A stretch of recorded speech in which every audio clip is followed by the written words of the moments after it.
আমি সুভাষ বলছি, শুভ দাশগুপ্ত। তোমার পাথরে দিয়েছি মালা, এত মালা, এত ফুল, তুমিই ঢাকা পড়ে গেছো। তুমি পাথর না হলে রাগ করতে। 56 বছর আগের এক মধ্যরাতে এলগিনি রোডের 3 তলার ঘরে আলো জ্বলছিল। চাদর গায়ের এক ছায়ামূর্তি পায়চারি করছিল অবিরাম। বাইরের রাস্তায় ইংরেজ পুলিশের চর সতর্ক সজাগ চোখে দেখছিল। তার সব সতর্কতাকে বদ্ধ বানিয়ে তুমি তখন অন্ধকার চিরে ছুটে চলেছ আলোর পথে। দেশের মানুষ, কাক পক্ষী কেউ টের পায়নি। তুমি চলে যাবার পর 56টা শীত, বর্ষা, গ্রীষ্ম উধাও। তুমিও সেই থেকে প্রত্যেক জানুয়ারিতে পৃথিবীর এপাড়া ওপাড়া সব মাটিতে তোমার অনশ্বর পায়ের ছাপ, সব রাইফেলে তোমার বুকের বারুদ, সব কুচকাওয়াজে তোমার সেনার ছন্দ।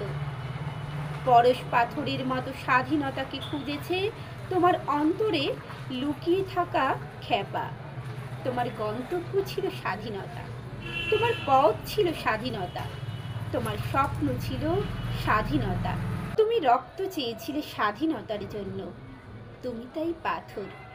যারা স্বাধীনতার আড়ালে চেয়েছিল গদি, চেয়েছিল সিংহাসন, ইংরেজদের ছেড়ে যাওয়া লুটের রাজ্যপাট, তারা রইল সুখে। ভারতবর্ষের টাকায় তাদের সুখ, তোমার নয়। ভারতবর্ষের অফিসে আদালতে তাদের ছবি, তোমার নয়। ভারতবর্ষের সংবিধানে তাদের শৈশাবুষ, তোমার নয়। ইংরেজ গরিব মানুষকে পায়ের নিচে রাখত, আমরা বড়লোকদের মাথায় করে রেখেছি। স্মাগলার কিংবা ডাকাতকে জোর হাতে সভাপতির আসনে আহ্বান করেছি। ইংরেজ এদেশের ধন সম্পত্তি লুট করত, আমরা দেশটাকে বেচে দিচ্ছি। ইংরেজ দিয়েছে চাবুক, লাঠি, গুলি, আমরা দিয়েছি মাস্তান, মাফিয়া, নেতা আর বুলি। ইংরেজ দিয়েছে কালাপানি, সেলুলার জেল, আমরা দিয়েছি টিভিতে সুপারহিট মোকাবিলা আর আইনসভার আয়ারাম গয়ারামের খেল। 56 বছর আগের এক মধ্যরাতে পরাধীন এই দেশ ছেড়ে তুমি চলে গিয়েছিলে স্বাধীন এক স্বদেশে ফিরে আসার স্বপ্ন নিয়ে। তুমি ফিরে আসনি, স্বাধীনতা এসেছে।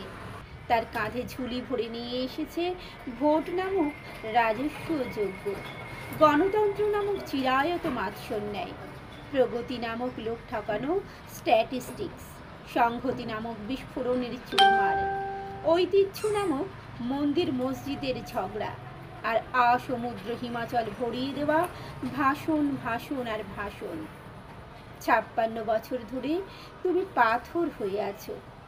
56 বছর ধরে ভারতবর্ষ অধীর অপেক্ষায় কান পেতে আছে। ইথার তরঙ্গে কবে হঠাৎ শোনা যাবে স্বাধীনতার কণ্ঠস্বর। আমি সুভাষ বলছি।